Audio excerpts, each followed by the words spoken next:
Apewe sifa. Nayo kila sababu ya kumshukuru Mungu kwa ajili ya kipindi kizuri tena cha imani, au kwa lugha nyingine faith. Leo ni sehemu ya 3, tunaendelea na mwendelezo wa somo letu la imani. Na katika siku ya leo tutaangalia kwa habari ya faida ya imani. Naomba tuombe. Baba yetu na Mungu wetu, katika jina la Yesu Kristo, asante kwa ajili ya upendo wako ulio mkuu na wa ajabu. Katika siku ya leo kwenye kipindi chetu kizuri cha imani au faith, tunakwenda kuongelea kwa habari ya faida za imani. Nasi tunaomba tupe ufunuo wa kuelewa yote tujifunzayo, katika jina la Yesu Kristo, Mungu na Mwokozi wetu, amen. Basi nianze kwa kusema ziko faida za imani. Ziko faida za imani. Asante sana kwa wewe ambao umekuwa ukifuatilia mtiririko wa masomo yetu. Tumeanza kujifunza nini maana ya imani, lakini pia tumeangalia imani inawezaje kuingia ndani ya mtu, na pia tumeangalia pia mtu anawezaje kuilinda imani yake, na sasa tunakwenda kuangalia mtu anapata faida gani anapokuwa na imani. Ziko faida kadhaa ambazo mtu akiwa na imani ataweza kuzipata. Faida ya kwanza ni uzima wa milele. Baada ya maisha haya, nataka kusema kuna maisha mengine yasiyokuwa na mwisho, na hayo maisha yasiyokuwa na mwisho, kinachokusaidia kuyaishi ni imani. Tulijifunza hapo mwanzo tukisema kwamba imani inawekwa ndani ya mtu, inaingia ndani ya mtu kwa kulisikia neno la Mungu lililo sahihi, sawa sawa na kitabu cha Warumi ile sura ya 10 mstari wa 17. Anasema basi chanzo cha imani ni kusikia, na kule kusikia huja kwa neno la Kristo. Neno halina mwanzo wala mwisho, kwa sababu Yesu Kristo ndio neno, na Yesu Kristo ndi Alfa na Omega. Na kwa hiyo ukimruhusu ingie kwenye maisha yako, ndio maana anasema mtu akiniamini mimi, hata akifa bado ataishi. Kwa hiyo kuna uzima wa milele ukiwa umeamini. Imani ya kweli inakusaidia kutokufa. Mtu mwenye imani tunasema hafi, huwa analala, kwa maana yake anaendelea kuishi bado, hata kama amekufa anaishi. Na ndio maana Yesu Kristo ambaye ni mwanzilishi wa imani yetu anasema hivi: msifadhaike mioyoni mwenu mnaomwamini Mungu, nyumbani mwa Baba yangu mna makao, na kama singekuwepo ningewaambia. Anasema ya kwamba mtu yote anayeamini mimi hata akifa bado ataishi. Kwa nini ataishi? Kwa sababu kuna umilele katika imani. Kumbuka tulirifaa au tuliangalia katika kitabu kile cha Petro wa kwanza sura ya kwanza mstari wa 23. Anasema ninyi mmezaliwa kwa mbegu isiyoharibika, ambayo ni neno la Mungu, hiyo yadumu hata milele. Kwa hiyo kama hiyo mbegu iliyotuzaa sisi ambayo ni neno la Mungu inadumu hata milele, maanake na sisi tuna uhakika wa kuwa na huo uzima wa milele, kwa sababu hiyo mbegu iliyotuzaa sisi inadumu hata milele. Hatukuzaliwa kwa mbegu hiharibikayo.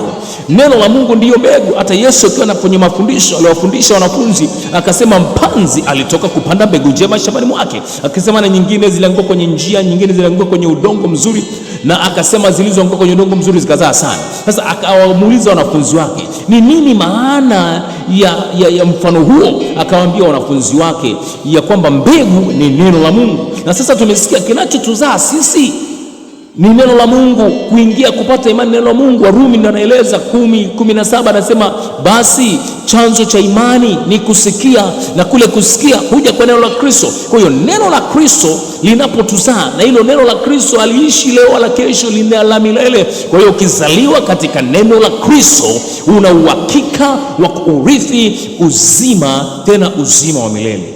Bwana Yesu Kristo asifiwe. Haleluya. Sasa katika hayo ningependa tujue ya kwamba tunayo faida ya kuwa hatutakufa, tunaishi tu. Lakini mtu ambaye hana imani hii hana nafasi hiyo. Kwa hiyo mimi nataka kukuambia iko faida ya kupata uzima wa milele. Na naomba tuangalie pia faida ya pili.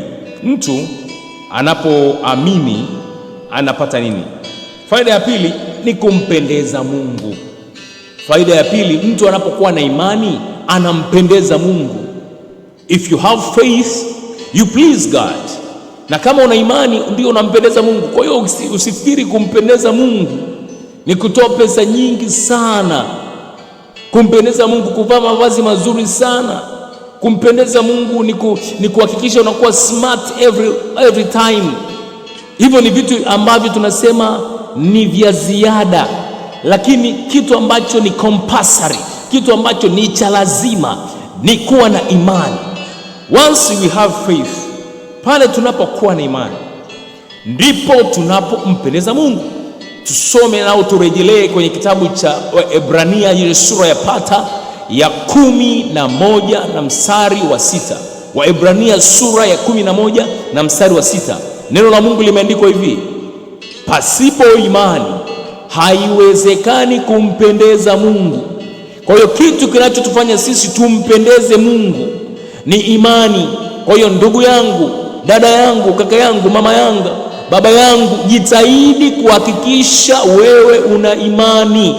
Pasipo imani Mungu hafurahishi na maisha yako. Hata kama uko kazini unapata fedha nyingi, mishahara mkubwa, unatoa sadaka nyingi, nataka kukuambia kama una imani ni bure. Mungu atusaidie. Lakini pia faida nyingine ambayo inatupa sisi nafasi ya kuweza kuona tuna haja ya kuishikilia imani. Faida nyingine ambayo inatupa sisi nafasi ya kuweza kuishikilia imani ni kujibiwa maombi.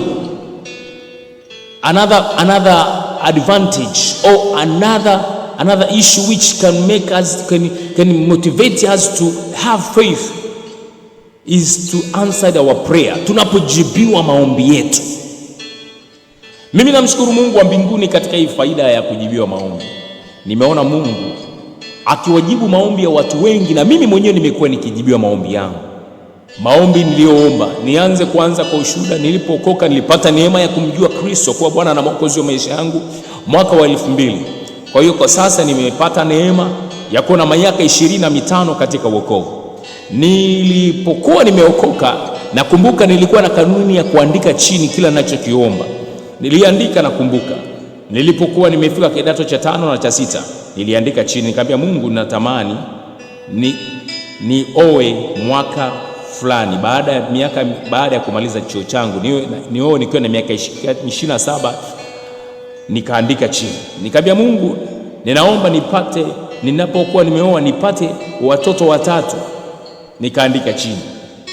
Sasa nataka kuambia hiyo ni mfano baadhi ya maombi niliyoomba. Hayo maombi yamejibiwa, na nimeona faida ni kwa sababu ya kuishika, kuitunza na kuilinda imani. Mungu hawezi kujibu tu from nowhere. Mungu anajibu pale ambapo wewe una imani. Jifunze kwa wale waliomwendea Yesu. Aliona kabisa mtu ni kipofu kama Bartimayo, alafu anamuuliza Yesu, je, unataka nikufanyie nini? Akamwambia, nataka nipate kuona. Alipoona imani ndani ya Bartimayo, akamponya, akaweza kuona. Akamwendea mtu mwingine mwenye ukoma, akamwambia, Bwana, nataka unitakase. Bwana akaona imani ndani yake, akamwambia, nataka takasika, na akatakasika pale ukoma wake.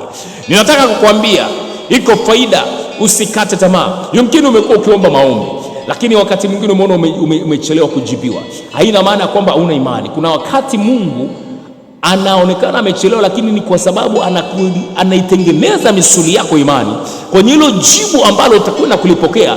Leo ni baraka, lisio kwako tena ni janga. Kuna baadhi ya vitu tunaviomba hatujafikia wakati wa kuvipewa. Kwa hiyo Mungu anapochelewa, watu wengine wanajifikiri hawana imani. Hapana, yumkini imani unayo, lakini wakati wa hilo jambo lijafika. Anajua wakati mwingine akikupa litakuletea madhara, litakuondoa kwenye mstari wa imani. Kwa hiyo analichelewesha ili wewe uweze kufikia maturity, ufikie kukua, uive, alafu akupe kwa wakati wake. Unaonaje chungwa unaloliomba likiwa kwenye mti, alikuwa bado libichi, likiwa bado halijakomaa, haliwi tamu, linakuwa ni chachu sana. Lakini unaonaje chungwa ambalo wewe unahitaji kula likiwa limeiva? Ndivyo ilivyo wakati mwingine maombi yetu yalivyo kwa Mungu. Hata kama tuna imani, unaambia Mungu, naomba chungwa, Mungu naomba chungwa. Mungu anaona ile chungwa unaloliomba wakati huo bado ni bichi, bado ni changa. Anasema hata nikilimpa ile chungu hata alifurahia, na baadaye atanidharau na atalitukana jina langu. Atasema Mungu, nimemwomba chungu akanipa chungu ambalo ni chachu, akanipa chungu ambalo hajakomaa. Utamwona Mungu wa ajabu, utamdharau Mungu. Lakini Mungu anapokuchelewesha, ananingojea ile chungu liive, ili atapokupa litakuwa na maana kwako. God time is so wonderful. Wakati wa Mungu ni wa maana sana. Kwa hiyo wakati mwingine usijidharau ukasema mimi sina imani, mbona nimeomba miaka hii miwili. Kuna ndugu zangu watu walioomba kwa miaka 25 ndio baadaye wakaja wakajibiwa. Ibrahim tujifunze kwake, alimuomba mtoto, Mungu alianza kutembea na Ibrahim akiwa na miaka 75. Soma ile Mwanzo sura ya 12. Mungu anamuita Abraham akiwa na miaka 75, anamuomba mtoto, na mke wake Sarai alikuwa na uwezo wa kupata mtoto. Lakini unajifunza kitu kimoja, Ibrahim aliitwa baba wa imani kwa sababu aliendelea kutembea na Mungu pasipokuwa na mashaka. Watu wengi hawapokei kwa sababu hiyo. Kwa hiyo nataka kuambia faida, tunza imani yako. Unapoitunza imani yako, maombi yako yatajibiwa. Tunaona Ibrahim miaka akiwa na miaka 100, Mungu anamjibu maombi, anampa mtoto, jina lake anaitwa Isaka. Je, wewe leo kwa nini usiitunze imani yako ili upate kujibiwa maombi yako? Mungu wa mbinguni akusaidie sana, na Mungu wa mbinguni akupe neema na nguvu. Ninatamani wewe unanisikiliza popote ulipo, haijalishi wewe una dini gani, haijalishi wewe ni kabila gani, haijalishi wewe uko namna jinsia yako ni ipi. Mungu, imani haiangalii kabila, imani haiangalii makabila yetu, haiangalii uzuri wetu, haiangalii kazi unayofanya. Imani inachotaka ni wewe kuipokea. Ukipokea imani, faida zake nimekutajia. Utapata uzima milele, utampendeza Mungu, utajibiwa maombi. Je, kuna mtu asiyetaka kumwomba Mungu alafu akajibiwa? Naamini una mahitaji bado mengi kwenye maisha yako. Unayo mahitaji mengi chungu mzima, unahitaji kujibiwa. Basi itunze imani, ilinde imani, kwa sababu kwa kuitunza na kwa kuilinda itasababisha kama Ibrahim alivyongojea akajibiwa. Ninampenda sana mwimbaji wa tenzi mmoja, anaimba maneno haya, anasema ngojea ahadi ya Mungu mpaka ije kwako, yeye ni mwaminifu atatimiza neno lake. Simama katika ahadi hiyo, simama kwenye ahadi hiyo. Omba, ngojea ahadi ya Mungu mpaka ije kwako. Sasa wengi wamekuwa wakiomba, lakini wana ile ahadi wanaisahau, ama imani ndio inabeba hiyo ahadi.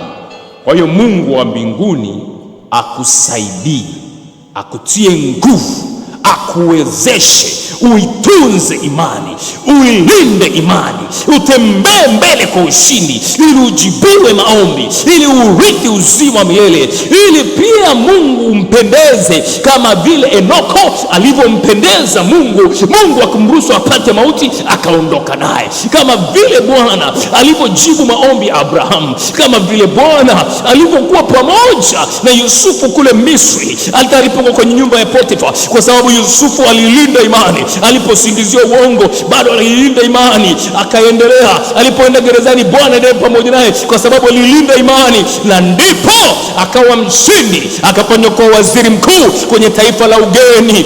Imani inaweza kukupa sifa, imani inaweza kukupa sifa za kisiasa, imani inaweza kukupa sifa za kiuchumi, imani inaweza kukupa sifa za kukubalika. Wenye imani hukubalika kila mahali. Yusufu aliyekuwa mtumwa alikubalika kwenye nchi ya Misri, aliyekuwa anaangaliwa kama mtumwa. Nataka kukuambia imani inaweza kukufanya ukakubalika kwenye ofisi yako na bosi wako, kwa maana umechagua kutembea kwa imani, kwa maana umechagua kumfanya Mungu kwa nia yako. Mtu wa imani anajikinga mbali na dhambi, anajikinga mbali na dhambi, analinda utakatifu, anakuwa ni mtu wa toba, anakuwa ni mtu wa kutubu, anakuwa ni mtu wa kuambatana na uovu. Hakikisha unayafanya mambo hayo ili uzione hizi faida za imani. Ninataka niombe na wewe, ninataka niombe na wewe popote pale ulipo, ninataka niombe na wewe. Chukua hatua imani. Ninataka niombe na wewe, niombe na mama, niombe na baba, niombe na kijana. Huu ni wakati mzuri, nataka niombe na wewe. Baba Baba, katika jina la Yesu Kristo, ninakushukuru kwa ajili ya upendo wako, ninakushukuru kwa ajili ya wema wako. Ninakuja mbele zako katika majira haya na kumleta mtumishi wako huyu ambaye ananisikiliza kwenye channel hii ya YouTube, Bwana, au kwenye channel nyingine yote, au kwenye mtandao mwingine wote ambapo inafika Bwana mahubiri haya, inafika audio hii. Ninaomba kutana na maisha yake. Yumkini amekuwa kiumo kwa muda mrefu, na yumkini amekuwa akisimamia ahadi umesema kwa kupigwa kwako sisi tutapona, lakini anaona ugonjwa wake uondoke. Lakini leo kwa kusikiliza audio hii, ninalituma neno lako likamwokoe na kumtoa katika maangamizo yake, kama ilivyoandikwa kwenye Zaburi ya 103. Unasema, nafsi yangu, nafsi ya msikilizaji, umuhimidi Bwana, na vyote vilivyo ndani yako vilihimidi jina lake takatifu. Maana amekusamehe dhambi zako zote, amekuponya magonjwa yako yote, amekuokoa uhai wako na kaburi, amekuvisha taji ya rehema na fadhili. Nafsi ya msikilizaji,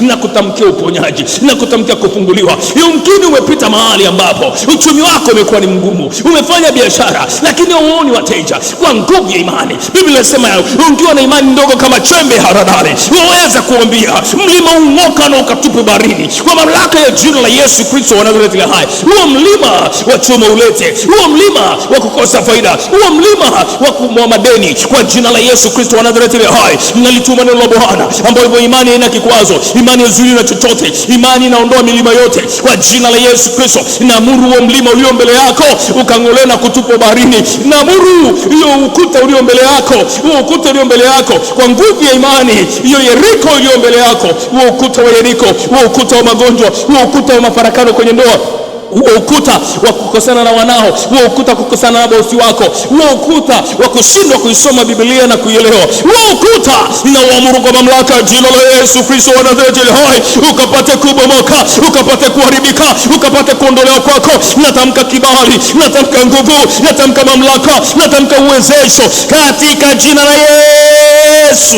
Funguka, pokea uponyaji, pokea kibali, pokea ushindi, pokea ndoa iliyo salama, pokea mahusiano mazuri. Ninafuta kila kilichotamkwa juu yako kwa nguvu ya imani. Biblia inasema katika kitabu kile cha Mithali sura ya 18 na mstari 21, mauti na uzima viko katika uwezo wa ulimi, na hao upendao utakula matunda yake. Yumkini yako maneno mabaya magumu uliyojitamkia, yaliyotamkiwa na wengine, lakini kwa nguvu ya Mungu, kwa nguvu ya Mungu ambayo ni imani, natamka yafutwe, natamka yafutwe, natamka funguliwa. Wewe leo utapata kibali, leo utakubalika, leo utainuliwa, na neema itakuwa juu yako. Bwana atatembea na wewe na Bwana atakuacha katika jina la Yesu Kristo. Baba, ninakushukuru kwa sababu unasikia maombi yetu. Baba, ninamuinua mbele zako. Yumkini unakuwa umefuatana na mimi, unasema mhubiri, unasema mchungaji, unajua natamani sana kama imani ingeingia ndani yangu. Nimependa maombi haya, nimependa kufuatana na wewe. Sasa naomba sema na mimi sala hii, inaitwa sala ya toba. Ukisema imani itaingia ndani yako. Sawa sana kitabu kile cha Mithali sura ile yapata 28 mstari 13, anasema ya kwamba afichaye dhambi zake hatafanikiwa, bali aziungamaye na kuziacha atapata rehema. Twende tukafanya toba hii, utapata rehema na imani itaingia ndani yako, au imani itauishwa ndani yako. Sema, Bwana Yesu, ninakuja kwako, ninatambua mimi ni mwenye dhambi. Ninaomba unisamehe dhambi zangu zote. Ninaomba futa jina langu kwenye kitabu cha hukumu na uandike jina langu kwenye kitabu cha uzima milele. Asante Yesu kwa kunisamehe, kwa kunifungua, kwa kuniweka huru. Tangu sasa uishi ndani yangu na mimi ndani yako siku zote za maisha yangu, katika jina la Yesu Kristo, amen. Ndugu yangu katika Kristo, ninakushukuru sana ambayo tumekuwa tukifuatana. Ninaomba usiache kusubscribe kwenye YouTube channel yetu, na pia ulike, ili kwa habari ya mafundisho yanayokuja uweze kuyapata. Ninakusihi sana. Tutakuwa endelea kujifunza masomo mbalimbali, na tutaendelea na somo linalofuata. Naomba ujiweke tayari, linakuja kwako sasa. Litakuja somo linalofuata ni kwa habari ya Sara ya kukosa imani. Lakini naomba kwa sasa Mungu akubariki sana. Tunatuma masomo haya, yumkini Mungu amekugusa, anasema mtumishi wa Mungu, natamani nitume sadaka yangu, kwa sababu siku zote unapotuma sadaka hiyo ni ibada, na kama ni ibada maana yake inaambatanishwa na baraka, na pia itatusaidia sisi kuendelea kununua bando ili tuendelee kutuma mafundisho mengi zaidi. Basi Karibu sana uendelee kuwa pamoja na sisi. Mungu na akubariki. Asante.